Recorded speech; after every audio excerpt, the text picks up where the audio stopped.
你正在收聽 One Way Radio 嘅每日靈修節目，係按照 CBN Devotional Daily 多位作者透過上帝嘅話語同生活嘅經歷寫成嘅材料，盼望你喺跟隨主嘅旅程上，每日都得到更新。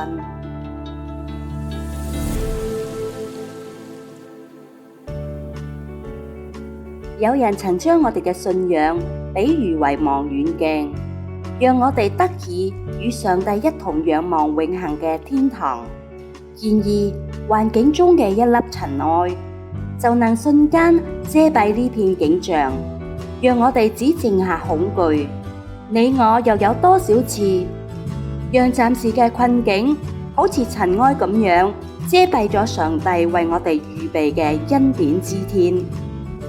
今日2026年7月6日，每日靈修節目邀請各位聽眾與 Bad Patch 作者一齊思想上帝嘅話語，主題係人類的有限視覺。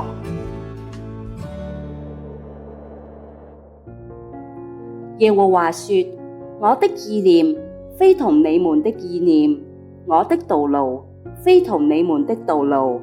天怎樣高過地，照樣我的道路高過你們的道路，我的意念高過你們的意念。以賽亞書55章8至9節。上帝降下一系列嘅駭人聽聞嘅災禍，迫使法老說出放我的百姓走，俾埃及人同埋以色列人都留下咗永無止境嘅恐懼。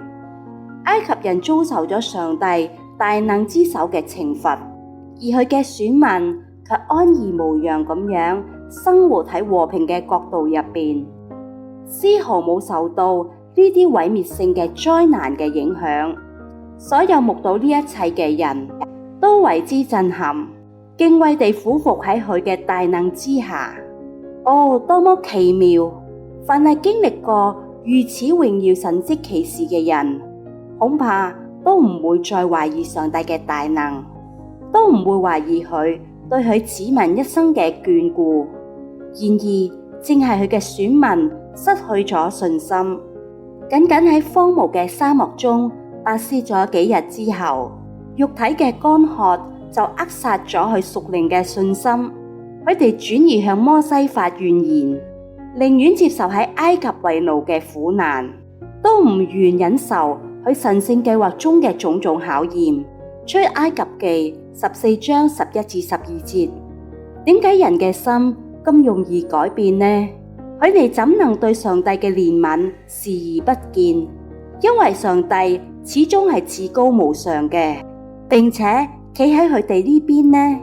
佢剛剛為我哋打破咗奴役嘅鎖鏈，佢剛剛喺我哋眼前將深海變成乾涸嘅路行。佢只為佢哋做咗最不可能嘅事。然而，僅僅因為一瞬間嘅乾涸，一切就仿佛煙消雲散。暫時嘅困境好容易使我哋失去屬靈嘅視覺，忘記佢過去賜俾我哋莫大嘅恩典。我哋軟弱嘅肉體本性總係誘惑我哋懷疑佢嘅慈悲。你我是否都曾落入同樣嘅陷阱？我哋有幾多次渴望擁有堅定不移嘅信仰，無論境遇如何都確信上帝嘅愛。然而，人生總有起伏，我哋甚至會遭遇嚟自至愛之人嘅失望同埋傷害。當我哋對人嘅天真信任崩塌時，我哋對上帝嘅信仰都開始搖動。我哋祈求擺脫經濟困境，卻最終失去家園。我哋懇切祈求康復，卻眼睜睜咁樣睇住親人離世。當理智失效，我哋開始失去信仰，墮入咗懷疑嘅深淵。喺申命記6章5節中，上帝嘅話語講：你要盡心、盡性、盡力愛耶和華你的上帝。耶穌肯定咗呢個係最重要嘅誡命。馬可福音12章29至30節，全心、全魂、全力愛上帝。係戰勝異類嘅金鎖匙。呢份全然嘅愛，將我哋嘅信仰緊緊地錨定喺磐石上，掃除一切嘅疑慮。耶和華說：我的意念非同你們的意念，我的道路非同你們的道路。以賽亞書55章8節。試圖用人類理性有限嘅理解力去衡量同埋理解上帝無限嘅作為，只會帶嚟疲敗同埋失望。呢個絕唔係建立信心嘅正確方法。如果我哋今日經歷咗行走喺淺水中嘅奇蹟，聽日卻立刻懷疑上帝嘅慈悲，呢個表明咗我哋嘅信仰受到咗環境嘅操縱。記住，環境係喺度變化，但上帝永恆唔變嘅。相反，如果我哋有堅定不移嘅信仰，即使無家可歸，我哋依然選擇愛戴同埋敬畏上帝。當親人離世，我哋依然敬拜佢。我哋學習順服上帝對我哋禱告嘅回應，全心全意、竭盡全力地愛戴同埋敬畏佢。尤其是係當我哋無法理解佢嘅計劃時，你我都必須將呢一點銘記於心。我哋並非為今生而活，與永生相比，我哋在世嘅時光短暫易逝，如同呼吸一般。路加福音17章33節，主耶穌說：凡想要保存生命的，必喪掉生命；凡喪掉生命的，必救活生命。我哋嚟一齊禱告。親愛嘅上帝，我感謝你信實嘅應許，我感謝你讓我活喺昨天、今天同埋明天，並賜俾我與你同在嘅永恆福樂。感謝主耶穌基督，即使我嘅心軟弱多變，你都始終愛我。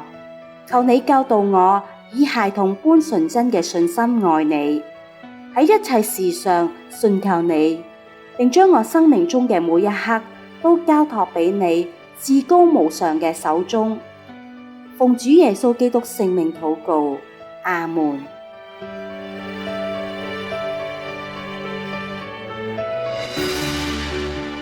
各位親愛嘅聽眾，今日喺生活嘅喧囂同埋疑慮中，你哋究竟喺執着於乜嘢呢？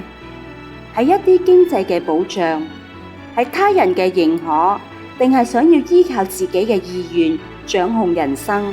你哋是否準備好完全信靠上帝，敞開心扉，喺十字架下放低呢一切，唔好再獨自背負重擔，將你哋所有嘅難題交託俾信實嘅上帝。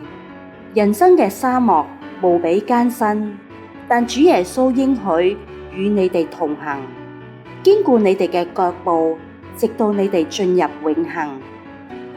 各位聽眾，祝你哋過着蒙福嘅新一日，明天再見。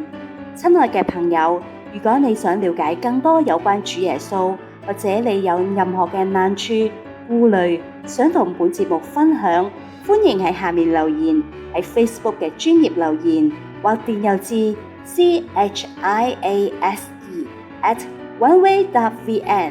主耶穌愛你，本節目盼望可以與你聯繫。